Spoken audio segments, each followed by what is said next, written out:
Good afternoon. My name's Robert Hicks. I want to welcome Mr. Dan Smith, entrepreneur extraordinaire. We're sitting in front of his establishment, Junga Javas, here in Hendersonville, North Carolina. Thanks for taking the time to do the interview, Dan. Thank you, Robert. Appreciate it. I've known Dan. I've known Dan for probably about 10 years. Dan's an artist, an entrepreneur, local business owner, and just wanted to get his insight in being an entrepreneur. So how long have you had this particular business, Dan? We've had Django for 9.5 months. Okay, so just under a year. And how did you find yourself here on Main Street opening a coffee shop? Well, Jamie, my partner, is wanted to do it for years, and Art wasn't selling real good, so she was unemployed at the time. So we basically opened up to create jobs for ourselves. And but this is Plan F. We had many other plans, and we just we're glad we ended up here serendipitously. So you guys, when you mentioned your partner Jamie, she's your significant other. Mm-hmm. So I'm sure that has both its rewards and challenges, I'm sure. Yeah, many people said, this would be hard, and it does. It's nice to be able to share it, and other times it's a strain on the personal life, for sure. You find yourselves almost taking the business home with you at night in some ways? Yeah,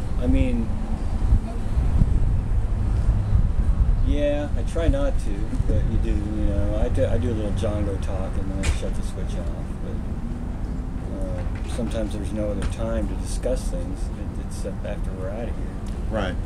Right.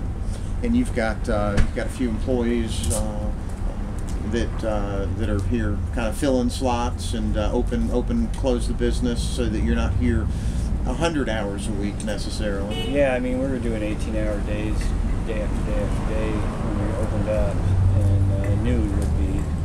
And now, they make more money than us right now. Your employees are. But it's important. Yeah, it's important to us to be able to walk away from it, and then I'll do the afternoon shift. She does the morning shift, so sure. It's working out. It gives me time to paint at night. So you're still painting, obviously. You mentioned there was a slowdown in art in general. Obviously, the economy over the last few years has been pretty rocky. Kind of a bold time to open your own business. Yeah, there was a need. There's a need for another, a different option as far as coffee shop goes. We think. Yeah, you've got so far that's proven true. Yeah, you've got another local establishment that does coffee, and so you find it's a healthy competition, and yeah, we don't even. It obviously is. We're on the same street, but we just do our thing, and it's way different, and we don't have time to worry about what anybody else is doing, really. Yeah, and your focus, obviously, you do serve food, breakfast and lunch type items, muffins, cookies, the typical stuff you'd have at a coffee house, but you do a little bit of a different twist on it because everything's homemade. Yeah, we'll do wraps and biscuit sandwiches, homemade soup, everything we make ourselves. Coffee's fair trade organic, compostable cups. We try to get local fruit when it's available. We've got local organic dairy. My roasters are all local. So we're trying to we're trying to support the local businesses along with, we believe you can do it this way and succeed. We're not, our profit margin sure could be higher, but we can sleep better at night, I think. Yeah, and fair trade coffee. Can you kind of explain that concept and what that actually means as far as the product goes? It's just getting a fair price for the growers, and there are other things. I'm real new to this whole thing, but there's actually something called direct trade. I think that's even better. but it's all about getting the growers a fair price, you know, because they're out there in the third world growing the coffee, and Yeah. you know, we'd be lost without them. So Yeah. it's about, you know, making that whole thing fair for them, because we're getting a decent price for it. They should too. Sure, sure. And just for the sake of comparison, you know, being an entrepreneur as an artist, and you know, marketing, networking, selling your art, an online presence, you know, attending shows, doing openings, versus you know, which takes you, you know, all over the region, versus having a, you know, brick and mortar business storefront in one location, having to market that type of product. Which do you think has been more challenging? You know, from a marketing perspective or promotion perspective? It's challenging to me to market my art. It's more challenging for me to market my art. This product just sort of sells itself once people figure out you're here.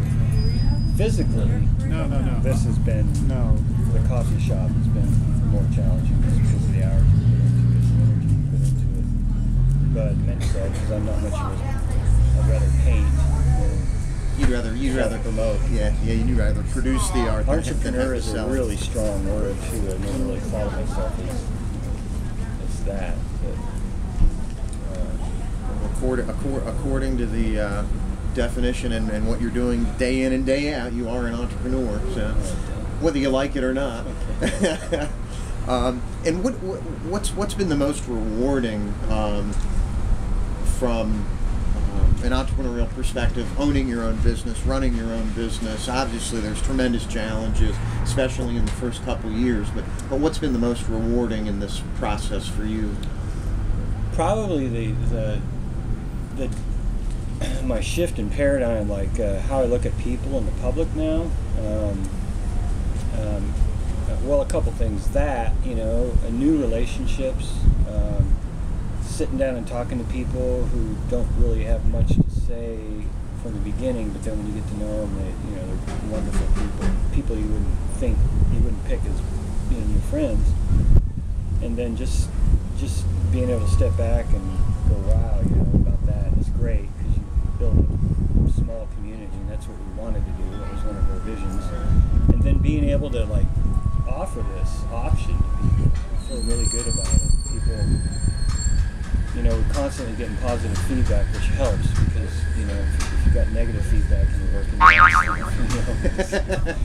it's going to be bad. But just being able to offer this, you know, and know that it's working and will work. And I thought I saw her car for a minute. Like I said, this is from 9 months ago. It was the first time I ever worked at cash register. Sure. Stuff like that. So I'm learning new physical things, but also just a different way of looking at life, because you're one-on-one all the time, you know, and it's interesting, it's a change, it's good. Have you found that your experience with the coffee shop and this business has translated and maybe made you better at self-promotion with your art, or given you a different perspective for your art in that particular business that you have? Maybe a little bit. I guess I maybe in how I approach people, or you're the face of the business on Main Street, so I'm sure you're having to develop a different way, like you said, of, you know, dealing with people individually, you know, building, you know, that following of loyal customers. It's funny, because I can talk up our coffee and talk up our food we make, but when it comes to, which is, you know, I mean, it's a reflection on us because we're making it, but when it comes to my art, I'm the last person to talk about it. Jamie's saying something about it first, or somebody else is saying something about it, and I'll just agree with them or whatever. But and you've got some of your art here on the walls. Has that been some good exposure? Yeah, I actually sold a piece last month, and it's been up for a couple months. Typically, we'll rotate every month, you know, different artists, because that was another part of our vision, was to support local art and give people a chance that aren't in galleries or haven't been seen a chance to hang their stuff on a wall on Main Street. You know, plenty of people see it.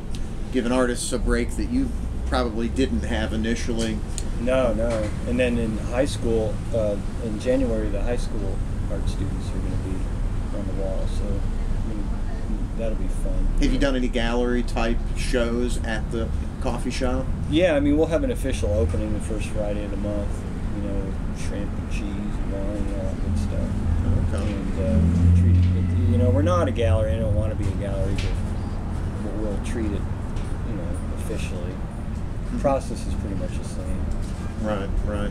And where do you see your vision going? Obviously, you know, you've been in business, you know, 9.5 months or so. Hopefully, that'll translate into multiples of years. Do you have a vision for franchising your particular product, or do you really want to focus on just being the best local coffee shop? Well, franchise, we thought about it, we talked about it, but when